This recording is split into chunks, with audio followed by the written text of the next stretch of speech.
Kinato's Magic by Amamiya Kento. Let Kinato's magic dawn upon you. This is Chapter 1. The story takes place in a fantasy world containing mana, magic, and dragons, a setting in which most of us are probably used to. We don't see much in this chapter, but I imagine as the story progresses, there'll be more fantasy aspects such as fairies, elves, dwarves, demons, and so on. In this world, mana is a form of energy, shrouded in mystery, flowing through all things, being living or inanimate. Those with control over mana are gifted, since only a certain amount of people we call mages have the ability to control mana, leaving the rest as basically normal humans. It is not explained how one gets to use magic, but it is portrayed to be something gifted at birth. I find Amamiya Kento's art style quite appealing in this setting. The only other work I am aware of is Shadow Illuminators, which took place in more of an urban setting, and I only read about 2 chapters and while never felt the connection. In contrast, when I saw Kinato's magic, I instantly got attached to its aesthetic. It feels so simple, making it easy to follow, that I look forward to seeing where this manga will go. Hopefully it does not end anytime soon, as Shadow Illuminators only had a 19-chapter run. The characters are very cool looking. The way they are drawn is not really unique, but they have this aspect of class one can admire. The clothing has a modern look, but uses material from medieval times, if you understand what I'm trying to say. On top of that, each character's personality is well suited, giving the perfect balance for the story as it is. As for me, I personally love how the female characters are drawn.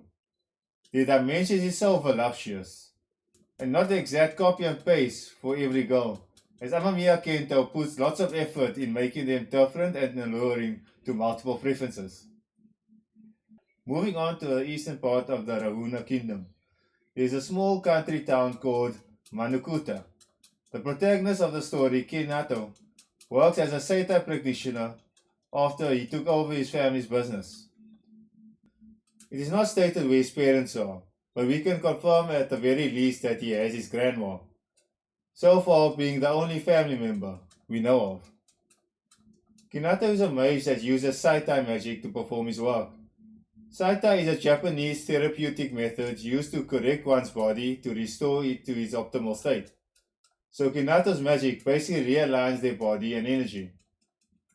On top of that, all we know is that he can see mana flow using magic on his eye, and somehow close the wounds of others, meaning that there is more to his magic than just Seitai. This is elaborated further on towards the end of the chapter. Being a very kind person, Kinato does what he can for those around him, and could be doing so much more if it was not for his personality holding him back. As the one personality trait of him believing that he knows his limits prevents him from following his dream, as he wished to become an adventurer, but he does not dare to attempt anything beyond his level. Adventuring is a profession most talented mages go into. Belonging to a guild, they take on missions such as monster slaying, conquering labyrinths, guarding kingdoms, and likely many more odd jobs. In a shot, we get a group of what seems to be top-tier mages, likely all part of the same guild, as they are wearing the same logo. This page truly shows off how powerful adventurers are, as you can see just how strong they are, as they stand on top of the conquered beast. But it's uncertain whether or not we'll see these adventures again in the story. But if anything, please, I beg you, at least show that fine-ass woman over there. Moving on, when Kinato finishes his final appointment for the day, we see his breasted childhood friend Lene running towards him. When she approaches, she gets extremely physical with him, as she has him in a headlock, asking him for money with an innocent look on her face. Supposedly, she read that intense physical touch can loosen the purse strings of your naive childhood friend. Definitely a misleading line, if you know. Moving on, it may seem she's just harassing Kinato for money. but she was just joking around in the end. And she needs the money to buy a new plant for an old lady in the inn, since the plant suddenly started wilting. To a point that she even picked up extra work, just showing how sincere she is. Though she has the habit of making dirty jokes, especially when it's used in a misleading context. It is a trait that I find pleasing and very hilarious when used correctly. Kinato examines the plant that Lene pulls out from her satchel. Using his magic eye, he explains that the plant's mana flow is all jumbled up and can be repaired. By removing the withered parts and adding water, Kinato proceeds to use Saita magic acceleration, making it buff and healthy plant again. Seeing this plant, Lene asks if Kinato can buff her up too, especially by the butt. Not that she really needs it, but if that's what she wants, I'm not gonna argue. Kinato explains that it is possible, but unfortunately for us, it will put too much strain on the person's body. At that moment, three adventurers show up, impressed with Kinato's magic, seeking his help. Now, it should be elaborated on that they have a suspicious look on their face, as they have those narrow eyes that is commonly associated in fiction with deceit and betrayal. These adventurers are not really well informed when it comes to magic, as they are seen misunderstanding Kinato's magic, and were only aware of him due to Lene pointing him out as a powerful mage. They are apparently looking for a mage to assist them in slaying a dragon. Even willing to pay, they do not force the matter any further, just leaving Kinato with a warning that if the dragon is left alone, it will one day be a threat to the town. Lene is disappointed with Kinato's hesitation. Kinato just assumes that she's upset about the money, but Lene explains that Kinato wanted to be an adventurer from a young age already, and it will be a waste to let this opportunity slip by. Kinato is still pondering on what he should do, believing that he will only slow the adventures down. So when he gets home, he goes to ask Grandma for advice. Grandma praises his Saita magic and his kindness, saying that she is very proud of him and will send him out anywhere, encouraging him to go follow his dream. In the middle of the night, Kinato rushes to the village entrance, eager to help, even if it's just a bit. As they get a safe distance away from the village home, Kinato gets caught off guard by the adventurers, who are actually kidnappers who sell mages as slaves for a high price. Eventually, he gets thrown into a prison, where he wakes up to see a guy eating grass. The captain of the Iron Fangs Guild, named Jean. Jean's first instinct is to defend his reputation by explaining sugar grass has lots of minerals. As he does not want a younger kid to hate him, he insists that he is to be called Big Bro. Turns out they are tied up by a magic rope that tightens every time one struggles, making it impossible for him to escape. But Jean being the captain, one wonders how it is possible that he got captured in the first place. Well, it turns out that he was chasing a smuggler, but got sidetracked by a attractive girl giving out free food samples that was apparently laced with sleep medicine. Jean has an easygoing personality, not taking anything too serious, portrays confidence in his abilities. Even with his goofy personality, he still cares how people view him. As the leader, Jean also has a keen eye towards others. Looking at both sides of the person, he sees their strengths and weaknesses. Further on, Jean also explains that adventurers have a badge located on their arm, which was clearly not seen on the fake adventurers. This makes me question, how is this not common knowledge to Kinato? So the only thing that comes to mind is that Kinato's hometown, Manakuta, must be quite isolated from the rest of the world. Kinato will proceed to examine the flow and mana of the rope. As he relates it to tense muscle, he uses his Saita magic relaxation to loosen the tension in the rope, clearly showing that he can use his magic on inorganic material.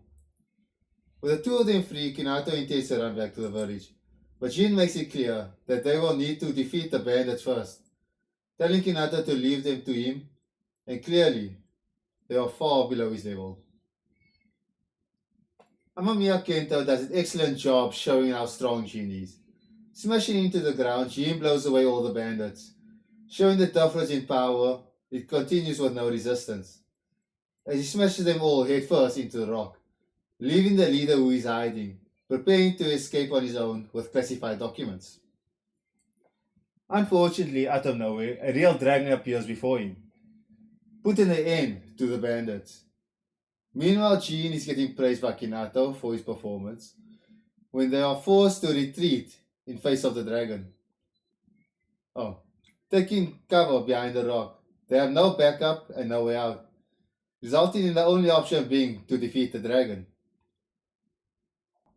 Jean puts a lot of faith in his martial arts, even with the little mana he has left. Out of his own initiative, Kinato decides to do him a favor of adjusting his mana and realigning his joints, improving Jean's performance. This means very little to Kinato, but in a matter of fact, it's a major boost for Jean. Jean tells Kinato to head back to the town, promising that he'll resolve things here and protect the town. On his way out, Kinato looks at Jean risk his life, deciding that he can't go back in the situation. Like a true protagonist, he decides to help Jean fight the dragon. Kinato is too kind-hearted to leave Jean to risk his life like this alone, and this is quite out of character for someone who supposedly knows their limit, as this puts emphasis on what everyone else sees in him, being a strong, kind-hearted boy that will not let anyone struggle alone, as he is always there to give a hand. Kinato proceeds to climb to the top of the cliff. Attracting the dragon's attention, he charges a massage ball. Meanwhile, back at the village, we get to understand the true essence of Kinato's magic, as Grandma explains to Lene. As what Kinato believes is Saita magic, is more accurately him adjusting and controlling the flow of mana, setting the flow for all kind of energy. Grandma portrays this as stirring tea. This would perfectly explain how he closed the wound and loosened the rope filled with mana, as he likely just accelerated the body's natural healing by adjusting the flow of energy to prioritize the wound, and similarly, he must have just released the potential energy stored in the rope's tension. Though out of his kindness, Kinato uses magic in a gentle way. By loosening those shackles, it is hinted that it will lead to truly destructive power. Kinato's massage ball is dropped below the dragon and then accelerated upwards, hitting the dragon in the stomach, resulting in an instant knockout. With the way it is drawn, one can feel the impact would likely kill a normal person. And Kinato agrees that he should not use this on any of his patients. Jin, on the other hand, is very impressed with the attack, calling Saitai sick. Jin clearly doesn't understand what Saitai is. For a matter of fact, the attack was so amazing that Jin is convinced that Kinato must have been doing some adventuring on the sidelines. Jin offers Kinato to join his guild, but Kinato continues to refuse, still convinced that he knows his limits, forcing Jin to remind him that he literally just took out the dragon in a single blow. So clearly, regardless of what Kinato believes, he does not truly know what his limit is. Kinato is then convinced to give it a try, but he does not know what to tell Grandma. But all this worrying was for nothing. As Grandma stated before, she got no problem with him leaving and instantly tells him to head out. Surprisingly, Lene joins Kinato on his journey, as she meets him and Jean at the village gate ready to depart. Apparently out of nowhere, Jean gave her the job as receptionist at the guild, because Lene just wanted to leave with him. And with that, the chapter concludes with the three of them heading off to the guild. I have nothing more to add to the first chapter. Mainly just to note that we are yet to see what his magic is, as he mainly uses martial arts in this chapter. On top of that, there is still many more we can learn about this world, Is it possible for someone to learn different magic than what they already possess? So as we seek these answers, with that, look forward to the dawn of my next review.